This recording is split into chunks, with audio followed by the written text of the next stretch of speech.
राम लला हम आएँगे, मंदिर वहीं बनाएँगे, सौगंध राम की खाते हैं, हम मंदिर वहीं बनाएँगे। जी हाँ, साथियों, आप सभी ने ये नारा बहुत बार लोगों के मुँह से सुना होगा, बहुत बार इस नारे को आप सभी ने राम भक्तों को उद्घोष करते हुए देखा होगा। आज ये नारा जो है पूरे भारत की सनातनी राम भक्तों की आवाज़ बन चुका है और आप सभी ने 1990 के दशक में जब भगवान श्री राम के मंदिर के लिए कारसेवकों ने संघर्ष किया था, तब से इस नारे को आप सुनते आ रहे होंगे और इस नारे का को जो है आप भजते हुए लोगों को देखते आ रहे होंगे। लेकिन क्या आप जानते हैं कि इस नारे के पीछे की कहानी क्या है? ये नारा दिया कैसे गया था और ये नारा किस तरीके से आज जन जन की आवाज़ बना और अब वो सपना जब साकार हो रहा है, तो चलिए जानते हैं कि आखिर इस नारे को किस तरीके से इजाद किया गया और कैसे ये जो है आम जनता की आम जनता यानी राम भक्तों की आवाज़ बना। तो जी हाँ साथियों, हमारे देश के अंतर्गत जब भगवान श्री राम के मंदिर का आंदोलन चल रहा था, तो उसमें देश के कोने-कोने से लोग आ रहे थे, चाहे वो कश्मीर से कन्याकुमारी हो या फिर वो कच्छ से कामरूप हो। यानी कि चाहे वो जम्मू कश्मीर राज्य हो या फिर तमिलनाडु राज्य हो या फिर गुजरात राज्य हो और या फिर वो मध्य प्रदेश राज्य हो और या फिर वो बंगाल राज्य हो। सभी जगह से लोगों के अंदर से जो है चेतना की आवाज़ आ रही थी, जो भी राम भक्त थे वो एकजुट हो रहे थे और उसी उत्साह और जोश की आवृत्ति के फलस्वरूप ये जो आवाज़ है यानी कि जो राम भक्तों की जो आवाज़ है, वो जो है लगातार गुंजायमान हो रही थी। और इसी बीच जो है राम मंदिर आंदोलन को लेकर के लाल कृष्ण आडवाणी ने बिगुल फूंका हुआ था और वो रथ यात्रा निकालने वाले थे। यानी कि वो जो है वो जो रथ यात्रा थी गुजरात के जो सोमनाथ मंदिर है गुजरात का, वहाँ से वो निकाल करके वो पूरे देश में ले जाने वाले थे। और इसी बीच जो है उज्जैन उज्जैन में भी ये आवाज़ पहुँचती है और उज्जैन का एक युवा जिसका नाम था सत्यनारायण मौर्य। जी हाँ, आज जिन्हें हम बाबा मौर्य के नाम से जानते हैं, आप सभी ने शायद ये नाम ना सुना हो, तो हम आपको बता देते हैं कि इस जो ये नारा देने वाले थे उनका नाम था सत्यनारायण मौर्य। ये उस वक़्त यानी कि जो सत्यनारायण जिन्हें आज बाबा मौर्य के नाम से हम सब जानते हैं, तो ये बाबा मौर्य जो है उस वक़्त ये सिर्फ़ 22 वर्ष का युवक था और इस 22 वर्ष के युवक ने ही उस वक़्त ये नारा दिया था, सौगंध राम की खाते हैं हम मंदिर वहीं बनाएँगे। तो जी हाँ साथियों, ये नारा उसी वक़्त इस बालक ने दिया था, मतलब इस युवा ने दिया हुआ था। ये जो बाबा मौर्य हैं और यानी कि जो सत्यनारायण मौर्य जी थे, ये उस वक़्त जो है ये लगातार दीवारों में पेंटिंग वग़ैरह का काम करते थे, ये इनके शौक का हिस्सा था। बचपन में ही मतलब जो है अपने परिवार के अंतर्गत ये ऐसे युवा थे जो पेंटिंग का शौक रखते थे, वॉल पेंटिंग किया करते थे, बैनर वग़ैरह बनाने का काम किया करते थे। मतलब इसको लेकर के इनके अंदर एक जो है एक ललक थी और एक जो है उत्साह था और इसी उत्साह के दम पर वो अपने कार्य को निरंतर कर रहे थे और अपने कार्य को लगातार वो आवाज़ देने की कोशिश कर रहे थे। कहीं मतलब जैसे जब इस तरीके की चीज़ें होती हैं, तो लोगों के अंदर मतलब जब वो अलग-अलग चीज़ों की भी मतलब पेंटिंग्स वग़ैरह लिखा करते थे ताकि लोग उन्हें बुलाएँ और वो उनको जो है कुछ मतलब सपोर्ट मिले और अपना जो उनका करियर है वो इस दिशा में आगे बढ़ सके। वैसे उनका जो मन था वो बनना तो था टीचर। अगर उनकी हम जिमनी की बात करें तो जो 2-3 भाई ब बहन थे ये और कुल मिलाकर के और इसके बाद में मतलब ये खुद भी टीचर बनना चाहते थे। इनकी जो बहनें हैं वो भी टीचर हुईं, इनके भाई भी टीचर हुए और ऐसा कहा जाता है कि इनके माता-पिता भी वो भी शिक्षक ही थे। यानी कि इनका जो सपना था, वो सपना था इनका जो है वो टीचर बनने का। और तो और जो बाबा मौर्य हैं ये यानी सत्यनारायण मौर्य जी हैं, ये जो है गोल्ड मेडलिस्ट भी हैं। एमकॉम इन्होंने किया हुआ है यानी कॉमर्स में इन्होंने अपना मास्टर्स किया हुआ है और इनको गोल्ड मेडल मिला हुआ था। तो समझिए कि शिक्षा की जो स्थिति रही होगी वो किस तरह की, यानी कि बनना चाहते थे प्रोफ़ेसर और बन गए कार सेवक। तो जी हाँ, इस तरीके से जब आंदोलन होता है तो इनके अंदर वहाँ से भी चिंगारी निकलती है और उधर जो लाल कृष्ण आडवाणी का आंदोलन चल रहा था, इधर उज्जैन में अब ये अपने साथियों के साथ वॉल पेंटिंग कर रहे थे और जगह-जगह पर लिख रहे थे। यही यही नारे सब मतलब जो भी राम के भगवान श्री राम को लेकर के अलख जगाने का जो कार्य था वो ये लगातार कर रहे थे और इसी दिशा में ये लगातार आगे बढ़ रहे थे। इसी बीच एक दिन आता है जब ये मतलब जो है वहाँ पर लोगों को पता चला, यानी चूँकि काफ़ी इन चीज़ों को लेकर के विरोध भी चल रहा था और देश के अंदर चूँकि लाल कृष्ण आडवाणी की रथ यात्रा थी तो कहीं न कहीं तनाव का भी माहौल था। इसके बाद पुलिस जो है कहीं न कहीं मतलब जो ये सत्यनारायण मौर्य जी थे इनके पीछे लग गई और पुलिस को ये लगने लगा कि आखिर ये चीज़ें लिख कौन रहा है। पुलिस उस शख्स की तलाश में जुट गई। अब इसके बाद जब इन्होंने ये चीज़ जानी तो ये वहाँ से खट से आ गए अयोध्या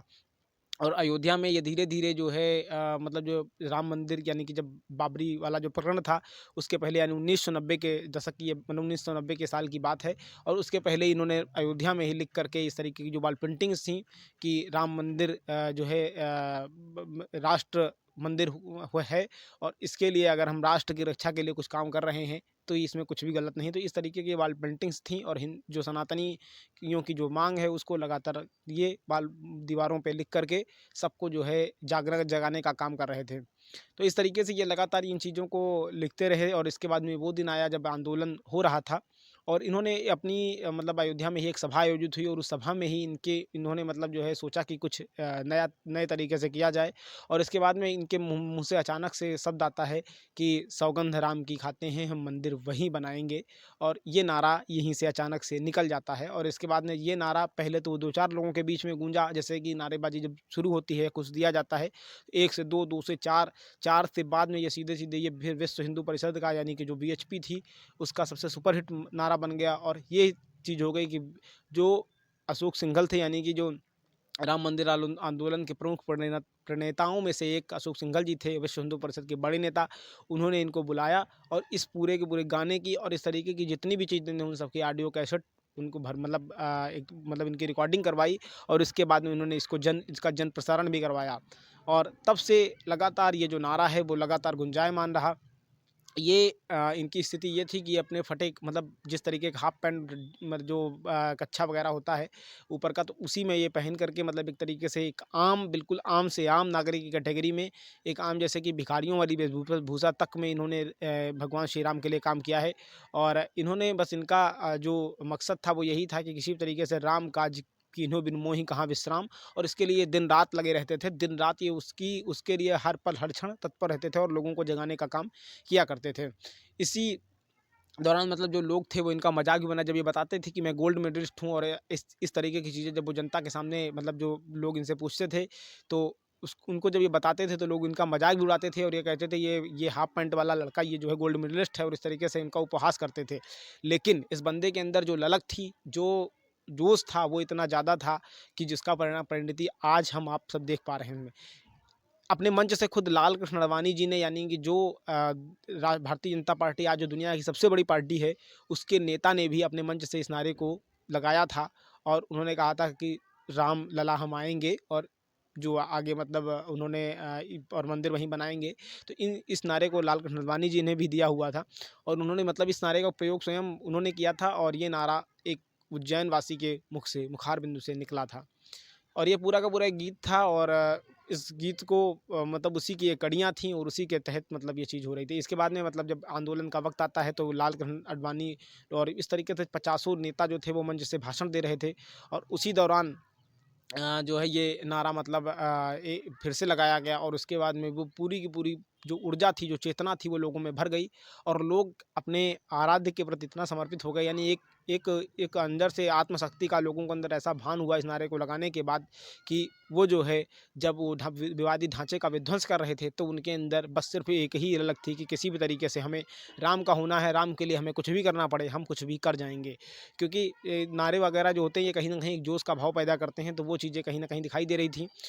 सत्यनारायण मौर्य जी जो हैं, उनकी उनकी जो पेंटिंग्स हैं, उनके जो वो हैं, अगर हम उनके लेवल की बात करें तो उनका लेवल इतना ऊँचा है कि चाहे वो अमेरिका हो, चाहे वो वेस्ट इंडीज़ हो, चाहे वो ब्रिटेन हो, चाहे वो जापान हो, सभी देशों में उनकी जो पेंटिंग्स हैं वो लग चुकी हैं। और उनको मतलब वो बड़े-बड़े जो प्रधानमंत्री नरेंद्र मोदी भी उनकी पेंटिंग्स का दीदार किया है। उनके वो जो बैनर पोस्टर वगैरह जो लिखते हैं, मतलब वो जो लगाते हैं, उसको उन चीज़ों ने भी देखा है, उनको भी प्रधानमंत्री नरेंद्र मोदी ने निहारा है। वो फ़ोटोज़ भी हैं। आज ये बंदा जो है वृद्ध हो गया है, उस कैटेगरी में है।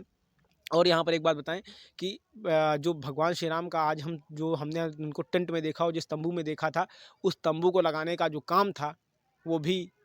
इसी मतलब इन्हीं बाबा मौर्य ने भी किया, यानी इसी बंदे ने किया था। इन्हीं बाबा मौर्य ने, या यूँ कहें कि इसी बंदे ने किया हुआ था। तो सत्यनारायण मौर्य जी जो थे, वो इतने मतलब कर्तव्यनिष्ठ थे कि उन्होंने वो भगवान श्री राम के, या यूँ कहें कि इस ऐसी किसी भी परिस्थिति को पहले ही भाँपते हुए वो उज्जैन से बड़ा कपड़ा लेके आए थे। उनको पता था कि अगर इस तरीके का कुछ भी होता है, शायद अनुमान रहा होगा कि अगर विध्वंस होता है और जगह खाली हो जाती है, तो निश्चित रूप से हम वहाँ पर मंदिर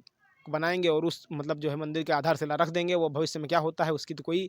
अता पता नहीं है। लेकिन निश्चित रूप से मैं ये करने में ज़रूर कामयाब हो जाऊँगा और उसके लिए वो लगातार मतलब वो जो वहाँ से थे यानी कि उज्जैन से ये 4 मीटर कपड़ा जल्दी-जल्दी मिलता नहीं था चौड़ान का, तो वो उज्जैन से लेकर के आए थे। और इसके लिए मतलब उन्होंने सोचा था कि जो बचेगा उससे मैं आस-पास की दीवारों में चौतरफा लिख दूँगा और पेंटिंग वगैरह मैं सब लगा दूँगा। और जो अगर नहीं मतलब अगर वो काम हो गया हमारा तो हम इसी को भगवान श्री राम को इसी के अंदर, इसी त्रिपाल के अंदर, इसी में ढक करके सबसे पहले यहाँ पर हम विराजमान करेंगे। इस व्यवस्था के साथ वो उज्जैन से आए हुए थे और इसके बाद में जब ये ढांचा विध्वंस हुआ तो पुलिस की नज़रों से बचते हुए इन्होंने यानी कि जब 8 तारीख को सीआरपीएफ लगनी थी, 6 दिसंबर को ये कांड होता है और उसके बाद में क्योंकि 8 तारीख को सीआरपीएफ आ जाती है, उसके पहले ही यानी सिर्फ 2 दिन में ये वहाँ पर अस्थायी रूप से भगवान श्री राम का मंदिर बना करके रख देते हैं, जो मंदिर हमें अभी 5 अगस्त साल 2020 से पहले तक दिखाई दिया है। जी हाँ, यानी आप सबने जब भगवान श्री राम के मंदिर में गए होंगे या उस जगह गए होंगे तो आपने देखा होगा कि वो तिरपाल में थे, तो उसी तिरपाल को जो है हटा करके जो है उनको मतलब जो अब मतलब जो मंदिर बनाया गया है, तो उस तिरपाल को जिस तिरपाल को आपने देखा होगा, उस तिरपाल को सबसे पहले रखने वाले थे सत्यनारायण मौर्य जी। जी हाँ, तो ऐसे भगवान श्री राम की भक्ति में लीन रहने वाले जो श्री सत्यनारायण मौर्य जी हैं, उन्होंने अपने आप को इस कदर से समर्पित किया था कि उन्होंने अपना घर छोड़ दिया, अपना परिवार छोड़ दिया, अपना जो वंश था उसे छोड़ दिया और इसके बाद में वो आ गए राम की भक्ति में लीन होने और भगवान श्री राम के प्रति समर्पित होने। उनका जो मकसद था वो बनने को था प्रोफ़ेसर, लेकिन उनके अंदर चेतना थी, वो थी कार सेवक की और अंततः वो उसी मार्ग पर चल पड़े। उसके लिए उन्होंने दिन-रात या इत्यादि कुछ भी नहीं देखा। अब जब लगभग 500 वर्षों के संघर्ष के बाद प्रधानमंत्री नरेंद्र मोदी 22 जनवरी को भगवान श्री राम के मंदिर का उद्घाटन करने वाले हैं, तो जब लोग उनसे मिले, उनसे बात की, तो उन्होंने बताया कि मतलब जो है मुझे बस इतनी खुशी है मैं ज़रूर भले ही अपनी मैंने जो मेरा टीचर बनने का सपना था या मेरा जो कुछ भी एम था वो मैं नहीं बन पाया। मेरे 40 जो साथी गिरफ्तार हुए थे वो सभी आज नेता बन गए। लेकिन क्योंकि मैं साइलेंट रहता था और मुझे सिर्फ़ और सिर्फ भक्ति प्रिय थी, इसी वजह से मैं इन लाइमलाइट से दूर रहा और मैं सिर्फ अपने काम की तरफ ध्यान देता था। मुझे नाम नहीं चाहिए था और इसी वजह से मतलब आज जो है मैंने अपनी जो लाइफ़ थी उसे नेताओं की तरह के पेश नहीं किया और उसे सिर्फ़ और सिर्फ अपने आप को प्रभु का सेवक बनाया। तो ऐसे प्रभु के सेवक थे जो हैं